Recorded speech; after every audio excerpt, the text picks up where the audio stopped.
Tonight we have a story about a controversial treatment for cancer invented by a Winnipeg doctor.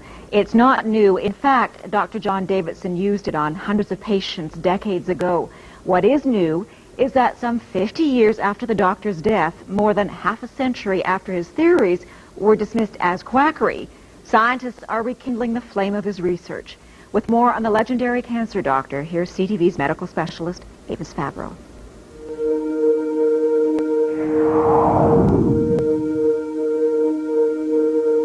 His name was John Ralston Davidson, a respected family doctor in Winnipeg in the early 1900s.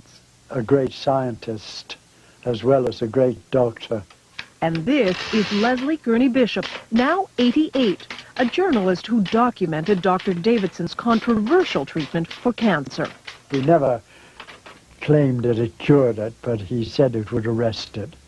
Davidson spent years studying cancer, writing medical articles on his theories, which in hindsight were remarkable for his time.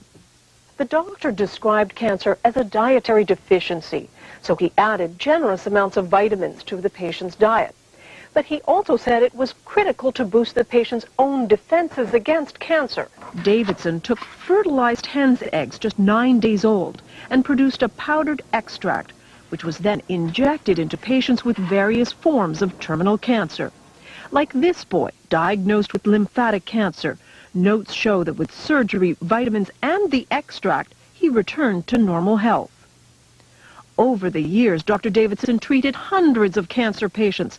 They all said, the ones I interviewed, all said that it had benefited them tremendously. Some said they were cured. Ruth Burke's father was one of Davidson's more famous patients. Harry Leader, the Member of Parliament for Portage-La Prairie, had been diagnosed with terminal bowel cancer by the Mayo Clinic in the U.S. But under Davidson's treatment, he improved. It was controversial scientifically, but that really didn't affect Dad. He believed in it. But Davidson's medical colleagues thought the treatment was useless and repeatedly refused him research money.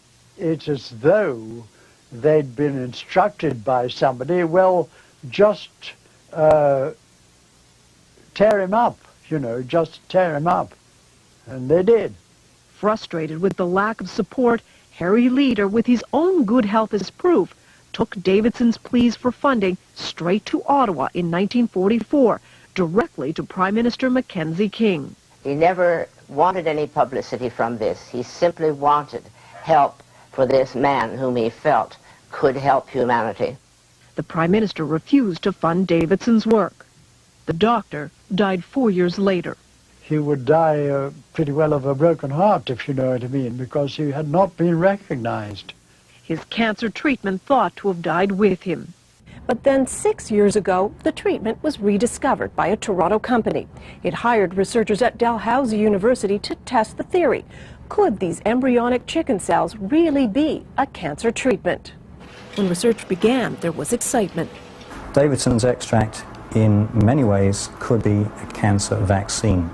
In 3 studies on mice, the compound apparently shrunk tumors. We have to be careful about raising people's hopes falsely. Jonathan Blay is one of the researchers looking at Dr. Davidson's extract. Davidson's extract, in many ways, could be a cancer vaccine. There could be things in the extract that promote a response against the cancer. But then suddenly, the research stopped. The then owners of the extract had financial problems. They stopped paying the researchers. Dalhousie was out some $60,000 and halted the experiments. The university would be interested in continuing the work because the results were very promising. But for nearly 5 years now, the capsules have simply laid on the shelf. One could easily walk away from and say, to heck with it. But would we be leaving behind something that could potentially have significant impact for large numbers of people? But if there are no takers soon, the venture will die. A darn shame, says Dr. Bain, because we still won't have the answer. Was Dr. Davidson right? But if Dr. Davidson's extract does show the power to combat cancer, this could be not only one of the great human victories in overcoming disease, but it could also be one of the great human tragedies. A tragedy because for the last 50 years, a possible cancer treatment and its pioneer were forgotten.